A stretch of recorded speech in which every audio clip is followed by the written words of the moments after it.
Disclaimer, ये video की length को देखकर ये ना सोचे कि ये वीडियो डिटेल नहीं है। ये डिटेल के साथ साथ एकदम धमाकेदार वीडियो है। क्या तुम्हें पता है सिंचन, सबसे अच्छे क्लास 12 के फिजिक्स के वीडियोस यही लोग बनाते हैं। क्या कहते हो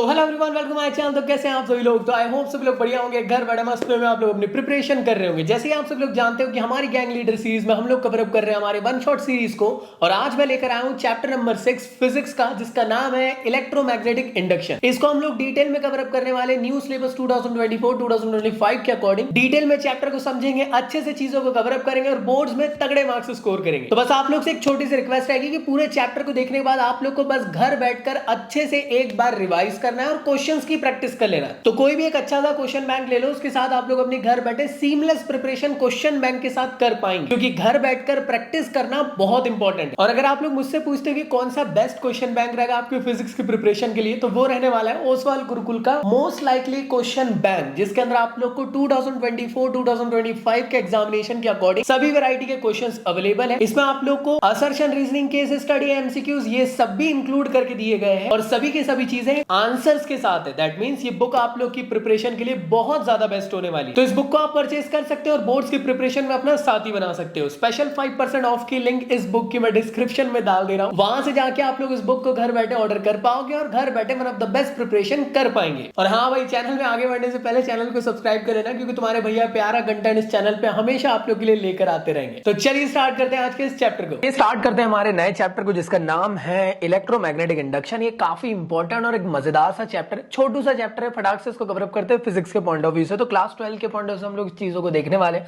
इसके अलावा हम बात करना चाहते हैं बेसिक वे में कि यार हम लोग पढ़ने क्या वाले हैं। बेसिकली हम लोग जो न्यू सिलेबस है उसके अकॉर्डिंग चीजों को देखने वाले हैं। बहुत सारी चीजें यहाँ से डिलीटेड है।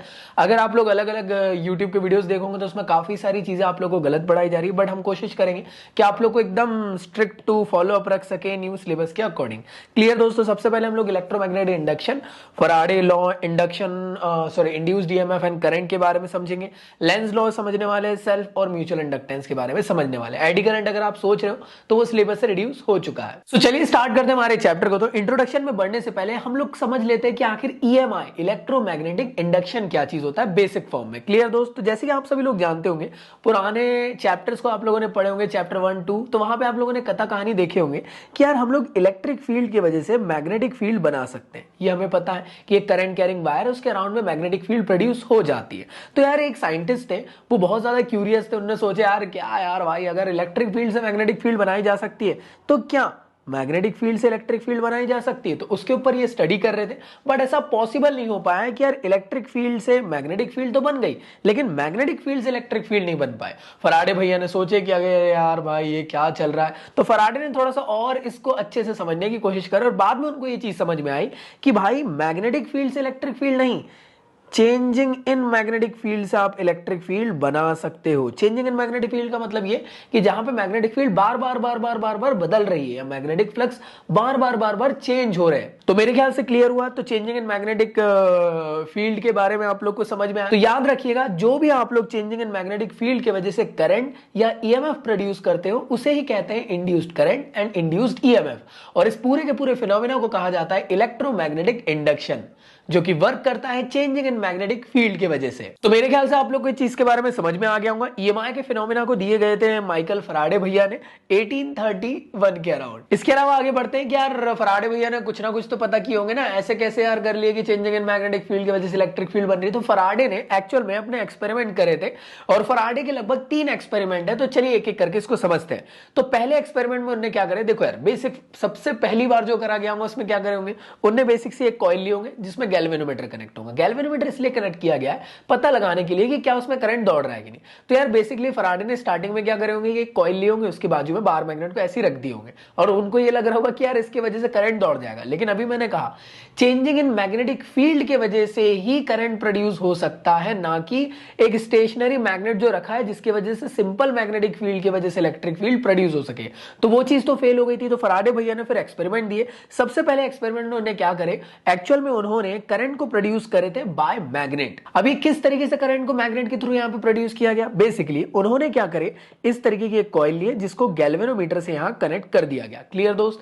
और उन्होंने करे क्या, देखो ध्यान से समझना, अरे अरे भाई भाई भाई, तो देखो उन्होंने क्या करे, बेसिकली जो कॉइल है, समझ लो ये कॉइल है और ये बार मैग्नेट है। क्लियर दोस्त। तो उन्होंने क्या करे, बार मैग्नेट को आगे लेके गए, पीछे लेके गए, आगे पीछे आगे पीछे आगे पीछे। इस वजह से क्या हुआ, बार बार बार बार बार मैग्नेट आगे पीछे हो रहा है, जिस वजह से मैग्नेटिक फील्ड में चेंजेस आ रहे हैं। और मैग्नेटिक फील्ड बार बार बार यार आगे पीछे हो रही है, इस वजह से इस स्पेसिफिक कॉइल के अंदर करंट दौड़ने लग गया। और करंट कुछ यूं दौड़ रहा था कि जब कॉइल को करीब ले जा रहे थे तो करंट का कोई एक डायरेक्शन था, और जब दूर ले जा रहे थे तो करंट का दूसरा डायरेक्शन था। अब आप कहोगे कि भैया ठीक है, ये हमारा जो बार मैग्नेट है आगे पीछे हो रहा है, बट अगर वो बार मैग्नेट स्टेशनरी में ला दे तो क्या कॉइल में करंट दौड़ेगा? नहीं दौड़ेगा किसी भी डायरेक्शन पे। ये चीज आपको याद रखना है। तो फराडे भैया के इस एक्सपेरिमेंट से ये पता चला कि जब कॉइल को करीब लेकर गए तो गैल्वेनोमीटर के अंदर करंट का कोई एक स्पेसिफिक डायरेक्शन। अब आप बोलोगे भैया कौन सा डायरेक्शन था, क्लॉकवाइज था, एंटी क्लॉकवाइज? अभी इससे आप लोग थोड़ा सा परेशान ना हो, इस चीज को आप भूल जाओ, बस इतना दिमाग में रखो कि यार जब बार मैग्नेट को करीब लेकर गया तो करंट का कोई स्पेसिफिक डायरेक्शन था, और जैसे ही बार मैग्नेट को दूर लेकर गया तो करंट का डायरेक्शन अपोजिट हो गया था उस कॉइल के अंदर, और ये मूवमेंट कंटिन्यूअस हो रहा था। जैसे आप आगे पीछे हो रहे हो तो कॉइल के अंदर डायरेक्शन ऐसे बार बार बदल रहा है करंट का। तो इस एक्सपेरिमेंट से ये कंक्लूड हुआ कि भाई चेंजिंग इन मैग्नेटिक फील्ड की वजह से एक्चुअल में हम लोग करंट को प्रोड्यूस कर सकते हैं, इंड्यूस्ड करंट को प्रोड्यूस कर सकते हैं। लेकिन एक चीज काफी ज्यादा इंपॉर्टेंट इस एक्सपेरिमेंट से निकल के आई कि हम लोग स्टेशनरी बार मैग्नेट को यूज करके मैग्नेटिक फील्ड करके करंट प्रोड्यूस नहीं कर सकते, हमें बार बार changing in magnetic field produce करना होगा, तभी उसके अंदर करंट दौड़ेगा। तो यही चीजें यहां पे लिखी हुई है थ्योरेटिकल पॉइंट में, अगर आप चाहो तो उसको पॉज करके रीड कर सकते हो। अगले एक्सपेरिमेंट की तरफ बढ़ते। नेक्स्ट एक्सपेरिमेंट था जिसमें फराडे भैया ने क्या करे, इस बार ना उन्होंने बार मैग्नेट को यूज नहीं किया। देखो जैसे यहाँ पे बार मैग्नेट था ना, बार मैग्नेट को रिप्लेस करके उन्होंने क्या करे, एक करंट कैरिंग कॉइल को लेकर आए। मैं आपको थोड़ा सा इसके पीछे की स्टोरी समझाना चाहता हूं कि अगर आप किसी भी कॉइल के अंदर करंट दौड़ाते हो तो एक्चुअल में मैग्नेट की तरह बिहेव करने लग जाती है। किस टाइप का मैग्नेट भैया? इलेक्ट्रोमैग्नेट की तरह वो बिहेव करती है, एक आर्टिफिशियल मैग्नेट जो बैटरी की वजह से चल रहा है। क्लियर दोस्त।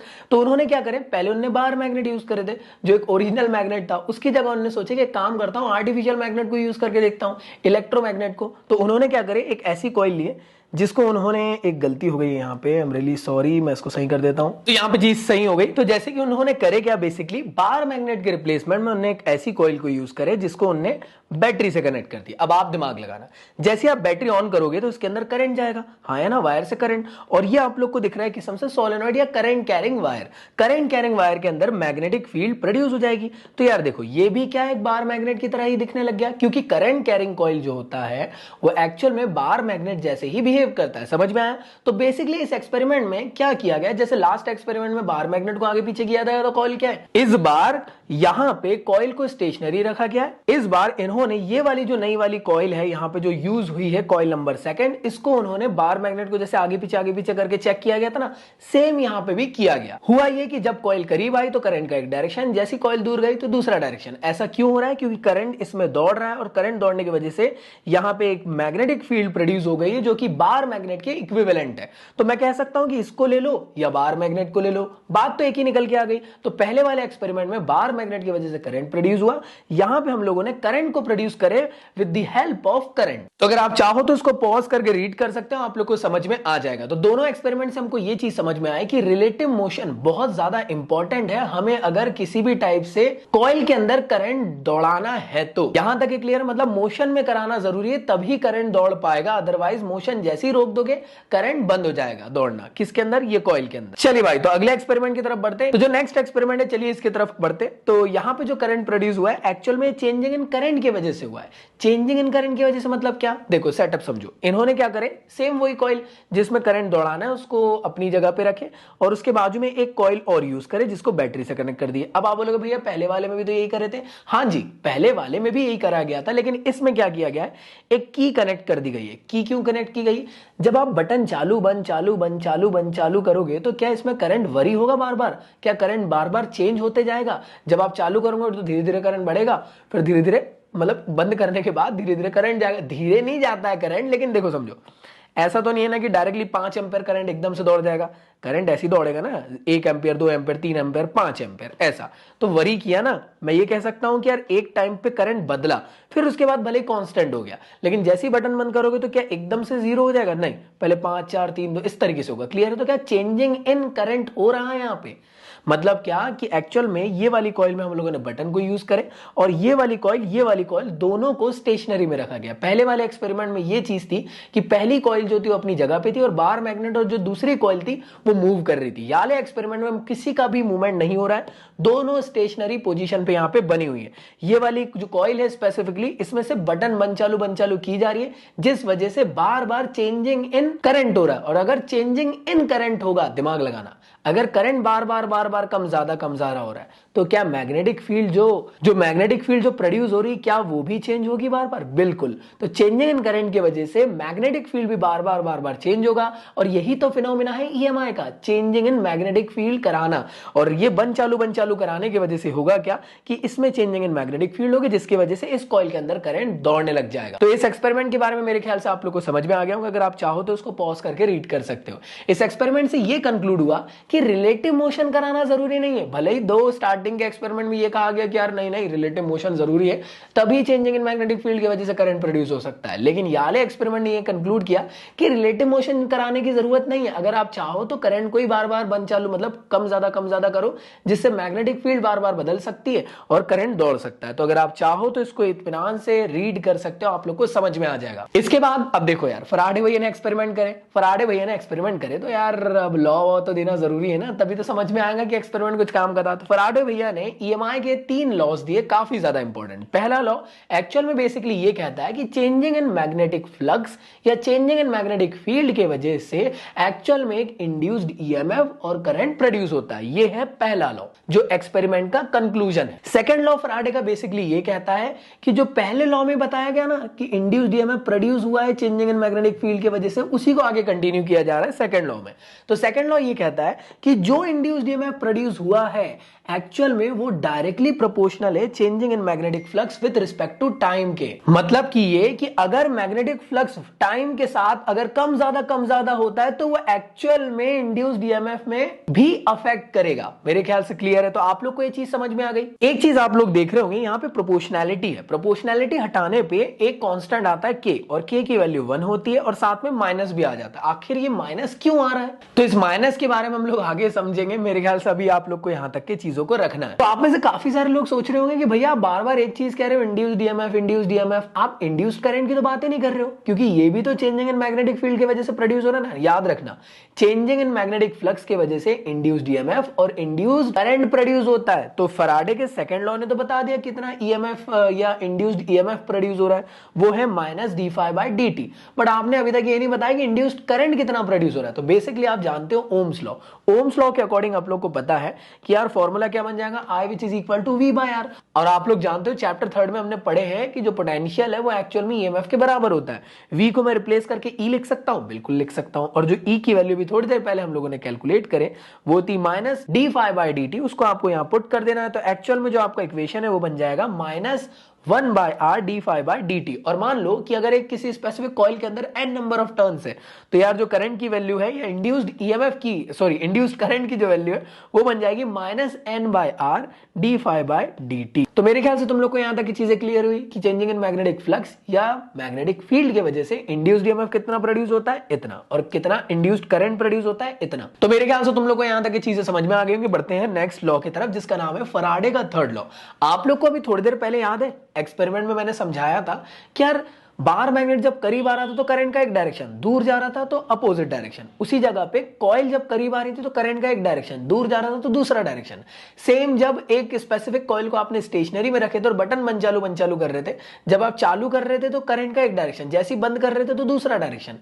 ये डायरेक्शन कैसे पता करे भैया कि करंट का कौन सा है? तो एक्चुअल में इसके बारे में फराडे भैया ने हमको थर्ड लॉ के अंदर बताया। तो थर्ड लॉ एक्चुअल में करंट के डायरेक्शन को बताता है कि वो स्पेसिफिक इंड्यूस्ड ईएमएफ जो मैग्नेटिक फील्ड के चेंज होने की वजह से प्रोड्यूस हुई है उसका डायरेक्शन क्या है। और इस स्पेसिफिक थर्ड लॉ को कहा जाता है Lenz law. So basic form में आपको समझाना चाहता हूं लेंज लॉ होता क्या है। तो चलिए समझते हैं आखिर लेंज लॉ क्या होता है। तो it states that the induced current produced in a coil due to the changing in magnetic flux always flows in the direction that it opposes the cause that it produces it. Basic form में समझो, basic form में आप लोग को समझाने की कोशिश करता हूं। जो स्पेसिफिक कॉइल है, बार मैग्नेट जब कॉइल के करीब आएगा तो कॉइल उसको अपनी तरफ आने नहीं देगी, और जब वो बार मैग्नेट उससे दूर जाने की कोशिश करेगी कॉइल से, तो उसको दूर जाने नहीं देगी। क्लियर दोस्त? तो चलिए इस कॉन्सेप्ट को समझते हैं कि फैराडे लॉ एक्चुअल में क्या समझाना चाह रहा था। देखो भाई, फैराडे लॉ एक्चुअल में आप लोग को डायरेक्शन बताने की पूरी कोशिश कर रहे हैं। हम ये दो केसेस समझ रहे हैं, एक ये वाला केस है और एक ये वाला केस है, कि कौन सा रिलेवेंट रहेगा। तो देखो बेसिकली आप लोग के पास दो केसेस है, पहले हम लोग इस केस को समझेंगे फिर इस केस को। क्लियर दोस्त? इसमें ये समझेंगे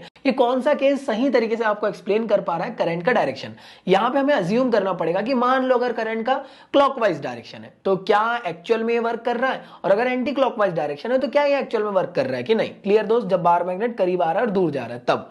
क्लियर है? तो मान लो कि आप लोग का ये बार मैग्नेट है। क्लियर दोस्त? मान लिया आप लोगों ने? हाँ जी भैया मान लिए। मान लो ये बार मैग्नेट है। क्लियर दोस्त? मान लिए भैया। ये मान लो ये कॉइल है, मान लिए। अब देखो मैंने ये कहा बेसिकली जैसे ही ये बार मैग्नेट को आप लोग इसके करीब लेकर जाओगे, सीधी सिंपल बात, तो हमने ये कहे थे कि करंट दौड़ेगा। अब यार करंट दौड़ेगा, मान लो कि करंट इस तरफ दौड़ रहा है, तो अगर करंट दौड़ेगा तो कॉइल जो है उसके अराउंड में क्या मैग्नेट्स बनेंगे? बार मैग्नेट की तरह ही तो बिहेव करता है ना करंट कैरिंग कॉइल। तो पोल्स बनेंगे, हो सकता है इधर नॉर्थ बने इधर साउथ बने, हो सकता है इस तरफ साउथ बने इस तरफ नॉर्थ बने। मान लिया हमने कि यार करंट इस फॉर्म में दौड़ रहा है, और अगर करंट इस तरफ दौड़ रहा है, इसके लिए आप लोग को राइट हैंड थंब रूल लगाना पड़ेगा। राइट हैंड थंब रूल में आप लोग ऑब्जर्व करोगे कि करंट का क्या डायरेक्शन है। आप ऑब्जर्व करें करंट का डायरेक्शन ये क्लॉकवाइज फॉर्म में, तो मैग्नेटिक फील्ड किस तरफ? इस तरफ। तो जैसे आप देख रहे होंगे क्या इस तरफ ही मैग्नेटिक फील्ड बन रही होगी? बिल्कुल बन रही होगी। तो मैं ये कह सकता हूं जिस तरफ मैग्नेटिक फील्ड बनती है उस तरफ नॉर्थ पोल बनता है, उसके अपोजिट में साउथ पोल।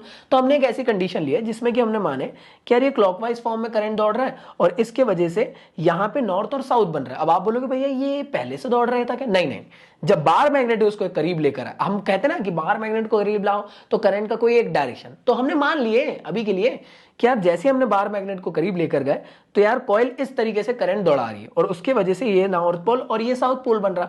अब थोड़ा सा लॉजिक फेस में चलते हैं। अगर मैं इसको इसके करीब लेकर जा रहा हूं और उस वजह से यहां पे नॉर्थ पोल नहीं साउथ पोल बन रहा है, और इस तरफ में बार मैग्नेट का साउथ पोल नहीं नॉर्थ पोल है, तो क्या होगा? ये नॉर्थ पोल और साउथ पोल अट्रैक्ट हो जाएंगे। तो आप एक बात बताओ, केस तो ये हो गया ना, फराडे का लॉ तो यहां पे वायलेट कर रहा है, क्योंकि फराडे के लॉ में ये देखा गया था कि जब कॉइल को करीब लेकर जा रहे थे तो करंट का डायरेक्शन, दूर लेकर जा रहे थे तो अपोजिट डायरेक्शन। इस केस के अकॉर्डिंग क्या हो गया? जब आपने बार मैग्नेट को कॉइल के करीब लेकर गए तो बार मैग्नेट जो था कॉइल से चिपक ही गया। क्यों? क्योंकि ये दोनों पोल्स यहां पे एक दूसरे से अट्रैक्ट हो गए, दूर ले जाने की तो कंडीशन ही नहीं रही ना। तो मैं कह सकता हूं कि ये केस वॉयलेट कर रहा है, मतलब ये गलत तरीके से हम लोग डायरेक्शन प्रेडिक्ट कर रहे हैं। चलिए मानते हैं दूसरे केस को जो आपको साइड में दिख रहा है। मान लो कि आपने बार मैग्नेट को करीब लेकर गए, जैसे हमने अभी थोड़ी देर पहले माने कि यार क्लॉकवाइज डायरेक्शन था, तो क्लॉकवाइज में तो यहाँ पे सूटेबल नहीं रहा। इस बार एक काम करते हैं, एंटी क्लॉकवाइज सोचने की कोशिश करते हैं। एंटी क्लॉकवाइज में इस तरीके से करंट दौड़ेगा, हाँ या ना। थंब का डायरेक्शन हमें बताएगा मैग्नेटिक फील्ड, मतलब इस तरफ मैग्नेटिक फील्ड दौड़ रही होगी, हाँ या ना। मतलब जिस तरफ मैग्नेटिक फील्ड जिस तरफ से निकलती है उसे नॉर्थ पोल कहा जाता है, उसके अपोजिट का साउथ पोल। क्लियर दोस्तों? अब ध्यान देना, तो जब बार मैग्नेट करीब आ रहा है तो उस टाइम पे हो सकता है कि कॉइल के अंदर एंटी क्लॉकवाइज डायरेक्शन दौड़ रहा है। क्लियर दोस्त? और जब एंटी क्लॉकवाइज डायरेक्शन दौड़ रहा है मतलब क्या कि बार मैग्नेट जब उसके करीब जा रहा है तो कॉइल का नॉर्थ पोल और बार मैग्नेट का नॉर्थ पोल एक दूसरे को रिपेल करेंगे, आएगा तो करीब आने नहीं देगा, हाँ या ना। और फिर सेम केस, जब बार मैग्नेट को दूर लेकर जाने की कोशिश कर रहे हैं तो होगा क्या? देखो फराडे भैया ने हमें एक्सपेरिमेंट में बताए थे कि जब बार मैग्नेट करीब आएगा तो करंट का एक डायरेक्शन, जैसे ही दूर जाएगा तो अपोजिट डायरेक्शन। तो अभी एंटी क्लॉकवाइज डायरेक्शन पे बार मैग्नेट करीब आ रहा था तो करंट का डायरेक्शन था, और जैसे ही बार मैग्नेट दूर गया तो कॉइल के अंदर कौन सा डायरेक्शन हुआ? पॉज करके बताओ, क्लॉकवाइज हुआ, हाँ या ना। और अगर इसके अंदर क्लॉकवाइज डायरेक्शन होगा तो मैग्नेटिक फील्ड जो पहले इस तरफ बन रही थी, क्या अब वो इस तरफ बनने लग जाएगी? और इस तरफ बनने की वजह से यहां पे साउथ पोल यहां पे नॉर्थ पोल बनेगा, और जैसे ही बार मैग्नेट को आप दूर ले जाने की कोशिश कर रहे हो तो बार मैग्नेट को अपने आप ये कॉइल अपने तरफ खींचने की कोशिश करेगी। यही तो फंडा है दोस्त, कि पास आएगा तो आने नहीं देगा, दूर जाएगा तो जाने नहीं देगा। कौन? कॉइल बार मैग्नेट को। यही लॉ कहलाता है Lenz law. Lenz law actual में आप लोग को बताता है डायरेक्शन की, किस तरीके से करंट का डायरेक्शन बार मैग्नेट के करीब आने और दूर जाने पे हो रहा है। आई होप यहां तक क्लियर है। देखो जब वो उसके करीब आ रहा तो रिपेल कर रहा, अपने आप दूर, जैसे दूर जा रहा तो अपने आप, देखो ये एक मोशन बन गया अपने आप कंटीन्यूअस फॉर्म में। पहले वाले केस में क्या हुआ था? पहले वाले केस में हुआ था कि जैसे बार मैग्नेट करीब लेके गए चिपक गया, चेंजिंग इन मैग्नेटिक फ्लक्स खत्म, करंट दौड़ेगा ही नहीं इसके अंदर, खेल खत्म। लेकिन ये वाले केस में तो कंटिन्यूअस मूवमेंट अब चालू हो गया ना, जो एक बार चालू हुआ तो कंटिन्यूअसली चलता रहेगा।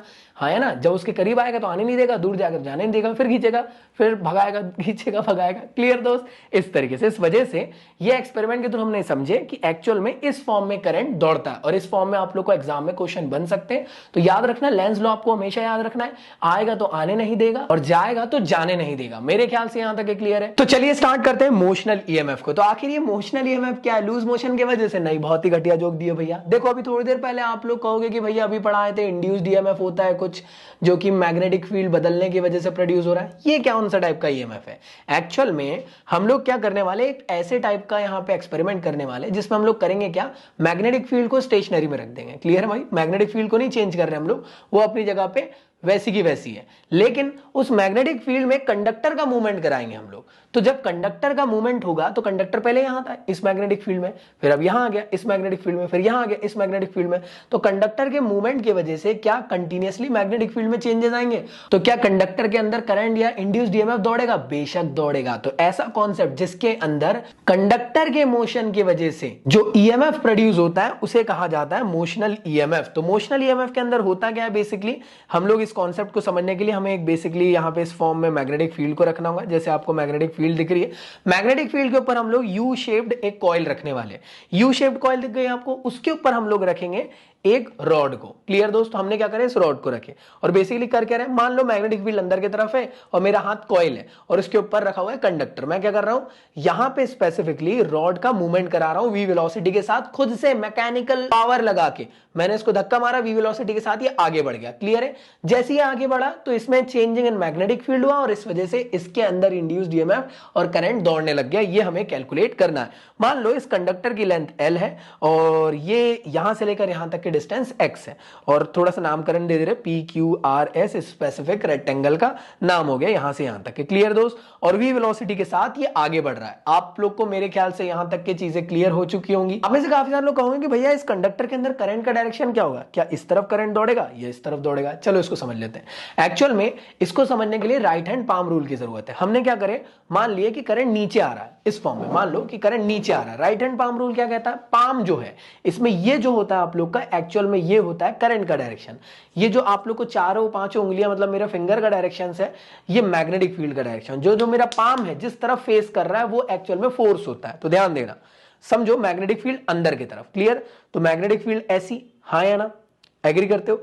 क्लियर दोस्त? फोर्स किस तरफ लग रहा है, इस तरफ लग रहा है या इस तरफ लग रहा है? फोर्स इस तरफ लग रहा है। ठीक है, तो मेरा जो थंब है वो मुझे बताएगा करंट का डायरेक्शन क्या है। अगर मैं इस डायग्राम पे देखने की कोशिश करूं, आप लोग भी करने की ट्राई करो, जो आपका डायग्राम है उसको नीचे रखो, फिर चेक करो कि यार भाई मैग्नेटिक फील्ड अंदर जा रही है, मैग्नेटिक फील्ड अंदर जा रही है और फोर्स मैं इस तरफ लगा रहा हूं, तो करंट का ये डायरेक्शन मतलब क्या, मैग्नेटिक फील्ड अंदर की तरफ जा रही है, फोर्स मैं इस तरफ लगा रहा हूं, तो मतलब कंडक्टर के अंदर करंट इस तरफ दौड़ने की कोशिश करेगा।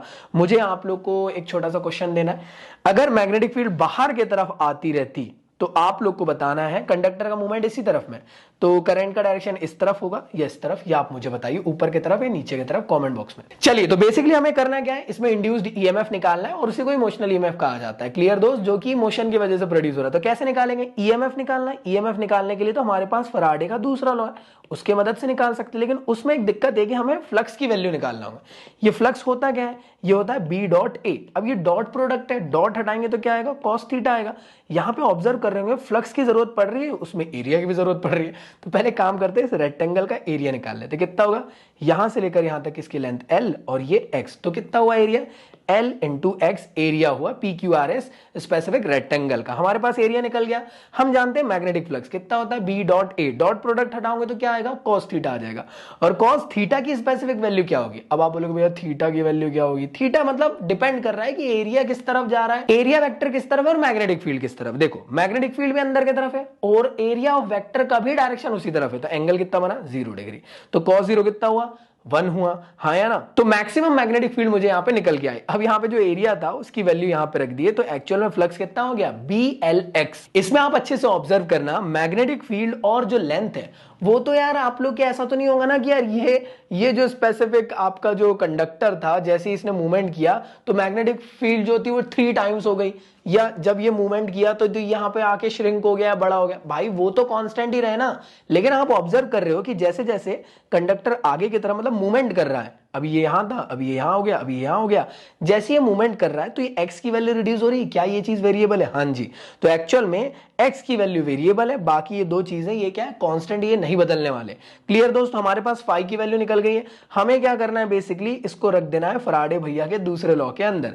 तो जैसे आप इसको यहां पे रखोगे तो वैल्यू कितनी होगी? Minus of D by D T B L X. अब भी मैंने आपको समझाया कि दो चीज कांस्टेंट है, बी और एल, तो वो तो बाहर आ जाएंगे। कौन वेरिएबल है? जो वेरिएबल है उसका डिफरेंशिएशन हो जाएगा, डी बाई डी टी हो जाएगा एक्स का। क्लियर है? तो यहां से ये फॉर्मूला, मतलब फॉर्मूला बोल रहा हूं, सॉरी, जो इक्वेशन है वो बन जाएंगे डी बाई डी एक्स।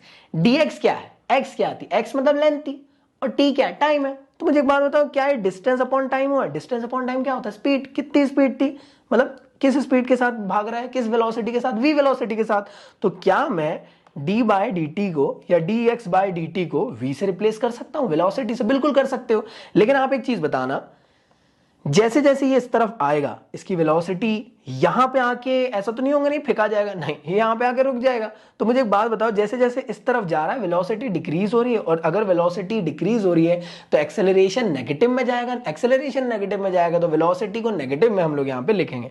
तो एक्चुअल में यहां पे आप देख रहे होंगे डी बाई डी टी को हम लोग को वी लिखना चाहिए था, लेकिन हम लोग माइनस वी लिख रहे हैं। क्लियर दोस्तों? और ये माइनस माइनस प्लस हो जाएगा, और यहां से आपका मोशनल ईएमएफ निकल के आ जाएगा BLV। बहुत इंपॉर्टेंट। इसके अलावा कई बार आप लोग से एग्जाम में पूछ लिया जाता है कि आप लॉरेंस फोर्स के कॉन्सेप्ट के अकॉर्डिंग समझाओ मोशनल ईएमएफ को। तो बहुत ही इजी है। लॉरेंस फोर्स क्या होता है? लॉरेंस फोर्स आप लोग को इससे पहले वाले चैप्टर में पढ़ने को मिलेगा, मतलब 4th चैप्टर के अंदर आप लोग को कॉन्सेप्ट है। तो उसके अंदर एक फॉर्मूला निकल के आता है FM which is equal to QVB sine theta. Clear दोस्त? और यहां पे जो एक्चुअल मैग्नेटिक फील्ड है, और जो वेलोसिटी है, उन दोनों के बीच में परपेंडिकुलर डायरेक्शन है, मतलब 90 डिग्री एंगल है। तो साइन थीटा कितना होगा यहाँ पे? साइन 90। तो मैक्सिमम आप लोग को यहाँ पे लॉरेंस फोर्स की वैल्यू निकलेगी QVB। हाँ या ना? तो मुझे एक बात बताने की कोशिश करो, जब ये स्पेसिफिक कंडक्टर मूव कर रहा है तो कंडक्टर के अंदर तो करोड़ों चार्जेस है, तो मैं ये कह सकता हूं कि चार्जेस भी मूव कर रहे होंगे, चार्जेस भी अपना वर्क डन कर रहे होंगे। हाँ है ना? तो चलिए चेक करते हैं कि what is the work done of that moving charges on the conductor. कितना होगा? वर्क डन निकालने के लिए आप लोग को सेकंड चैप्टर का एक फॉर्मूला है, V which is equal to W by Q। उसको आप लोग को W which is equal to Q by V लिख दो, या Q इंटू V लिख दो, सॉरी। तो V को आप लोग E से रिप्लेस कर सकते हो, तो फॉर्मूला आपका ये बन जाएगा। E का फॉर्मूला क्या था? अभी थोड़ी देर पहले देखे, BLV। हाँ या ना दोस्तों? तो ये जो Q है, इसको अगर मैं नीचे ला दूं तो कि W बाई Q कितना होता है? वो होता है V। तो वो हो जाएगा कितना? यहां से V, और V की वैल्यू को क्या मैं रिप्लेस करके E के फॉर्म में लिख सकता हूं? अगर मैं इसको V लिख रहा हूं और उसको रिप्लेस करके E लिख रहा हूं तो कोई गलत बात नहीं है। तो लॉरेंस फोर्स के थ्रू इस तरीके से आपको प्रूव करना है। थोड़ा सा अजीब सा बोरिंग सा लगाऊंगा, क्या डेरिवेशन हुआ, लेकिन ऐसा ही है। तो चलिए अगले कॉन्सेप्ट को समझते हैं, एनर्जी कंसिडरेशन। जैसे आप लोगों ने अभी देखे कि इस तरीके से हम लोगों ने इसमें मूवमेंट करा है, तो एक किस्म का मैकेनिकल पावर लगा, और मैकेनिकल पावर के बाद फिर ये इलेक्ट्रिकल पावर में कन्वर्ट हुआ। तो क्या इलेक्ट्रिकल पावर और मैकेनिकल पावर यहां पे बराबर थे कि नहीं? आइए जानते। तो एक्चुअल में एनर्जी कंसिडरेशन होता क्या है? It is the rate at which the energy is supplied to the rod to maintain itself in a uniform velocity. और एक्चुअल में मैकेनिकल पावर होता कितना है? इसका फॉर्मूला होता है फोर्स इनटू वेलोसिटी। एक्चुअल में मैकेनिकल पावर की वैल्यू कितनी होती है? तो वो होती है FV।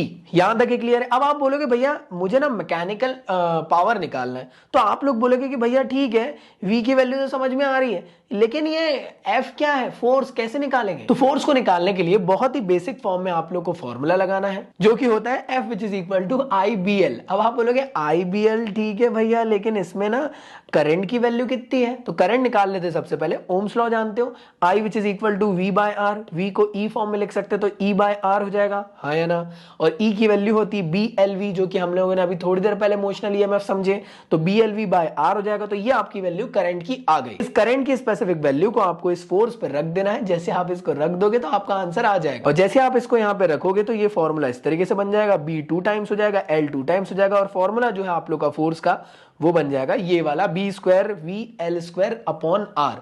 तो आप लोग का फोर्स निकल गया। बेसिकली आप लोग को इसमें पुट करना है, तो एक्चुअल में आप लोग को एफ की वैल्यू यहाँ पुट करना है, और जैसे आप लोग एफ की वैल्यू पुट करोगे तो एक्चुअल में आपका मैकेनिकल पावर निकल के आएगा B square V square L square by R. अब आप बोलोगे भैया वी स्क्वायर 2 टाइम कैसे हो गया, ये भी तो एक वी था ना इस वजह से, हाँ है ना।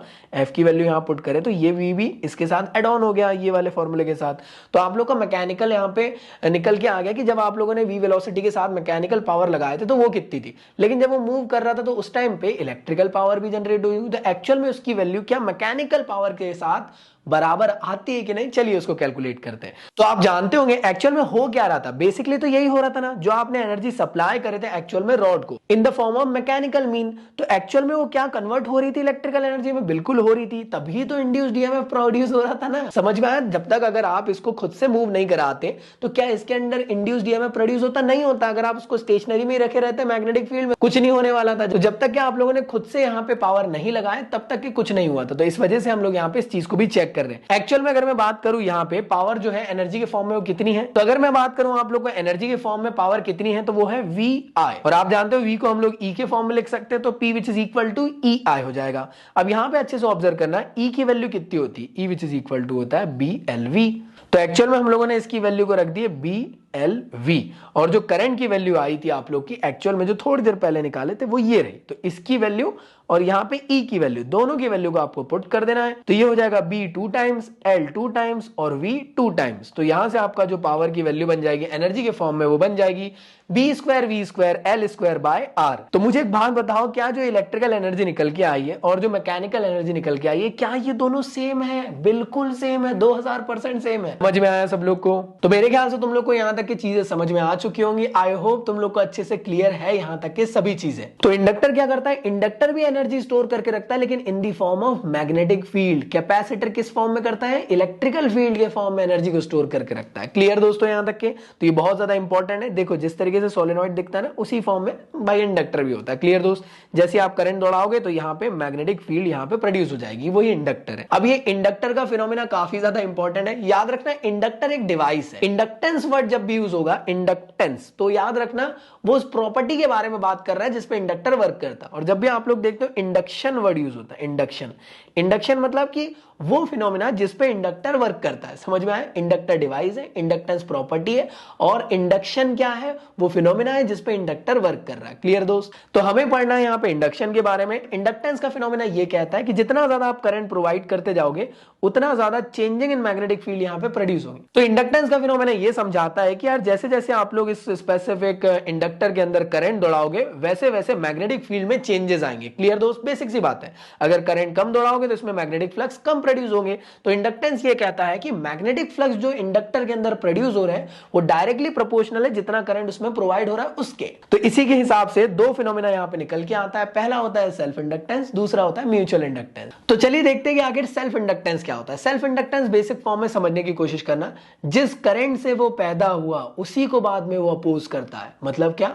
जिस करंट से मैग्नेटिक फ्लक्स प्रोड्यूस हुआ उसी को वो बाद में अपोज करता है। कौन करता है? Magnetic flux. हां जी, फिर से सुनना, जिस करंट से वो प्रोड्यूस हुआ, कौन? मैग्नेटिक फ्लक्स, उसी को बाद में वो अपोज करता है। किस फॉर्म में? In the form of back EMF. समझ में आया दोस्त? तो ये काफी ज्यादा इंपॉर्टेंट फिनोमेना है। तो सेल्फ इंडक्टेंस क्या है? It is the property of the current carrying coil that it resist और oppose the change in the current flowing through it. और ये क्यों हो रहा है? Due to the self induced EMF जो कॉइल के अंदर प्रोड्यूस हुआ है उसके वजह से, उसी को कहा जाता है बैक ईएमएफ। तो जैसे मैंने अभी आप लोग को समझाया, सेल्फ इंडक्टेंस के अंदर कुछ नया में नहीं होता है। सेल्फ इंडक्टेंस के अंदर एक ही कॉइल यूज करी जाती है इस फॉर्म में। क्लियर दोस्त? इस फॉर्म में आप लोग को एक ही कॉइल बनानी रहती है। मैं इस तरह बना दूं क्या?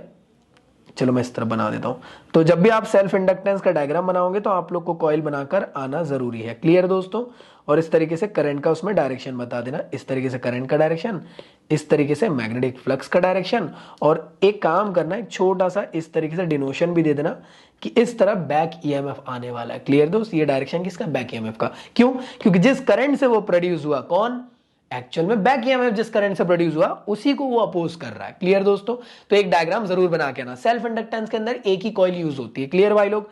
तो एक्चुअल में हम लोग निकालने के वाले, हमें ये पता करना है कि कितना इंड्यूस्ड ईएमएफ प्रोड्यूस होने वाला है, उसका नाम क्या कहा मैंने अभी थोड़ी देर पहले, बैक ईएमएफ, उसको हम पता करेंगे। चलिए भाई, तो कैसे करें? आप सभी लोग जानते हो इंडक्टेंस का फिनोमिना होता है कि जो मैग्नेटिक फ्लक्स है वो एक्चुअल में डायरेक्टली प्रोपोर्शनल होते हैं करंट के, हाँ या ना?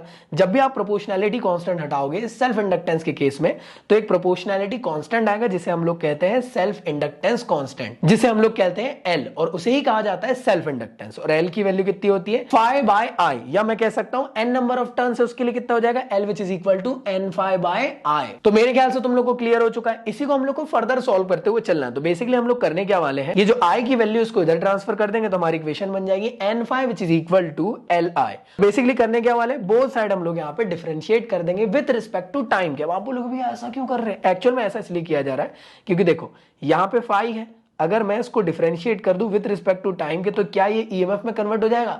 इसलिए किया जा रहा है क्योंकि ईएमएफ की वैल्यू ही तो निकालना है।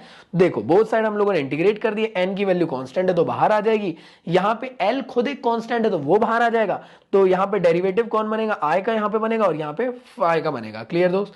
तो इक्वेशन आप लोग की कुछ इस फॉर्म में दिख रही है, N D phi by D T L D I by D T. Clear दोस्तों? जैसे आप सभी लोग जानते हो इसकी वैल्यू ई के बराबर होती है क्या, लेकिन ई की वैल्यू यही होती है, अच्छे से देखना, E which is equal to minus D phi by D T होता है। तो ये माइनस भी तो आया ना, अगर मैं कहूं D phi by D T which is equal to E, नहीं माइनस ई, बिल्कुल सही।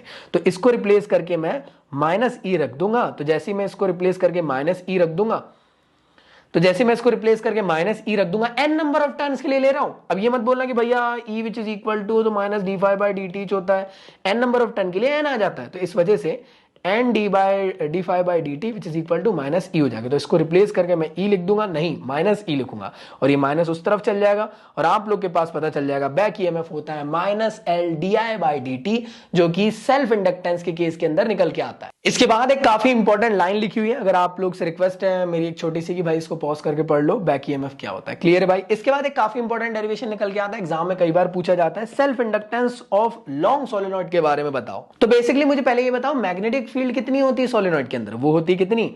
म्यू नॉट एन आई, और स्मॉल एन क्या होता है? Number of turns per unit length. तो आप दोनों फॉर्म में इसको लिख सकते हो, ये फोर्थ यूनिट के अंदर आपको फॉर्मूला दिखेगा सोलेनॉइड के अंदर। क्लियर है?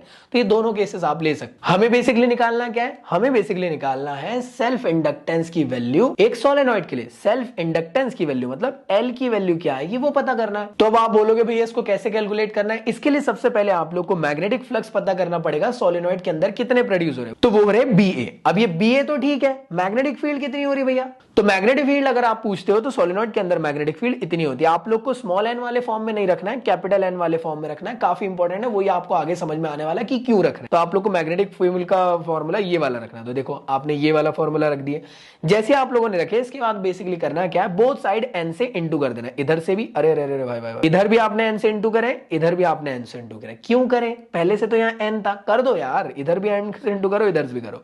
क्यों कर रहे हैं ध्यान देखना। ये क्या बन गया? N five which is equal to ये थोड़ी देर पहले हम लोगों ने समझे थे, अगर तुम वापस से आते हो सेल्फ इंडक्टेंस के केस में, तो एक इक्वेशन बनी थी ये, एन फाइव की वैल्यू किसके बराबर थी? एल आई के। तो मैं इन दोनों को अगर कंपेयर करता हूं, इस इक्वेशन को और इस इक्वेशन को, तो मैं ये कह सकता हूं कि एल आई की वैल्यू इसके बराबर होगी। बिल्कुल सही। और यहां से अगर मैं आई को आई से उड़ा देता हूं तो मेरे पास क्या एल की वैल्यू निकल जाएगी। बिल्कुल सही। तो एल की वैल्यू कितनी हो गई? Mu naught N N N का स्क्वायर ए बाय एल। तो इसे ही कहा जाता है हमारा सेल्फ इंडक्टेंस ऑफ सोलेनॉइड। और अगर मान लो कि जो स्पेसिफिक यहाँ पे कोर है वो एक ऐसे मैग्नेटिक मटेरियल का बना हुआ है जिसकी परमिएबिलिटी जो है वो म्यू है। क्लियर दोस्त? मीडियम के पॉइंट ऑफ व्यू से तो आप जानते हो mu which is equal to होता है म्यू नॉट म्यू आर। तो आप लोग इसको इससे रिप्लेस करोगे और इक्वेशन कुछ ऐसी बना दोगे, बस और कुछ नहीं है। क्लियर दोस्त? चलिए अगले टॉपिक को समझते हैं जिसका नाम है म्यूचुअल इंडक्टेंस। तो आइए जानते हैं कि आखिर म्यूचुअल इंडक्टेंस होता क्या है। म्यूचुअल इंडक्टेंस एक गर्लफ्रेंड वाला फिनोमिना है। मतलब ये कि गर्लफ्रेंड पे जितना पैसा बॉयफ्रेंड उड़ाएगा उतना ज्यादा वो खर्चा करेगी। अगर वो खर्चा नहीं कर रही इसका मतलब कि बॉयफ्रेंड ने उसको पैसे नहीं दिए। क्लियर दोस्त? तो म्यूचुअल इंडक्टेंस के अंदर होता क्या है? बेसिकली आप लोग यहाँ पे दो कॉइल यूज करते हो, कॉइल 1 कॉइल 2। तो याद रखना यहाँ पे जो कॉइल 2 है इसमें गैल्वेनोमीटर कनेक्टेड, कॉइल 1 के अंदर बैटरी कनेक्टेड, बैटरी के कनेक्ट होने की वजह से करंट दौड़ेगा। हाँ जी, फर्स्ट वाली कॉइल के अंदर करंट दौड़ा I1, जिसकी वजह से मैग्नेटिक फील्ड प्रोड्यूस हुए। बिल्कुल सही बात। तो हम जानते हैं कि चेंजिंग इन मैग्नेटिक फील्ड की वजह से बाजू वाली कॉइल के अंदर भी मैग्नेटिक फील्ड इन्फ्लुएंस होंगे और इसके अंदर भी मैग्नेटिक फ्लक्स जनरेट हो जाएंगे। बिल्कुल सही। और इसके अंदर अगर मैग्नेटिक फ्लक्स जनरेट हुए तो क्या इसके अंदर भी करंट दौड़ेगा? बिल्कुल दौड़ेगा। यही तो समझे थे ना अभी थोड़ी देर पहले फैराडे लॉ में। तो मुझे एक बात बताना, सेकंड कॉइल के जो फ्लक्स है मतलब phi2 जो है ये किस पे डिपेंड कर रहे हैं? एक्चुअल में डिपेंड कर रहे हैं पहली कॉइल के करंट पे। जितना ज्यादा ये करंट बढ़ा होता जाएगा उतना ज्यादा इसमें फ्लक्स दौड़ेंगे।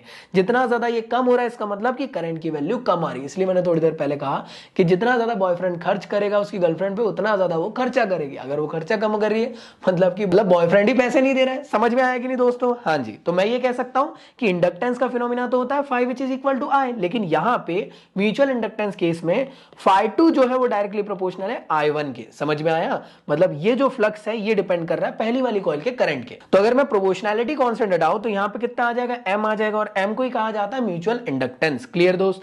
तो हम लोग बेसिकली यहां से कैलकुलेट करने वाले mutual inductance of two long coaxial solenoid. याद रखिएगा सेल्फ इंडक्टेंस में एक कॉइल यूज होता है, म्यूचुअल इंडक्टेंस में दो कॉइल यूज होती है। क्लियर दोस्त? तो मुझे एक बात बताओ, यहां पे दो कॉइल यूज हो रही, मान लिए पहली वाली कॉइल की वजह से करंट प्रोड्यूस हुआ। अच्छा, उसके वजह से कितना मैग्नेटिक फील्ड प्रोड्यूस हुआ? बेसिक सी बात है जो सोलेनॉइड में होता है म्यू नॉट एन आई। लेकिन पहली वाली कॉइल में कितना हुआ? B1 which is equal to mu naught number of turns पहली वाली कॉइल के और करंट पहली वाली कॉइल का। तो इतना मैग्नेटिक फील्ड यहां से प्रोड्यूस हुआ। एग्री करते हो? हमें क्या निकालना है? M की वैल्यू कि कितना म्यूचुअल इंडक्टेंस आ रहा है। तो इसको निकालने के लिए हम लोगों ने जैसे पहले वाले डेरिवेशन में हम लोगों ने फ्लक्स की वैल्यू निकाले थे सेम यहां पे भी निकालेंगे। लेकिन यहां पे याद करने की कोशिश करना कौन सा फ्लक्स लेंगे। दिमाग लगाओ जरा। फ्लक्स लिया जाएगा सेकंड वाला। तो सेकंड वाला फ्लक्स किस पे डिपेंड कर रहा है?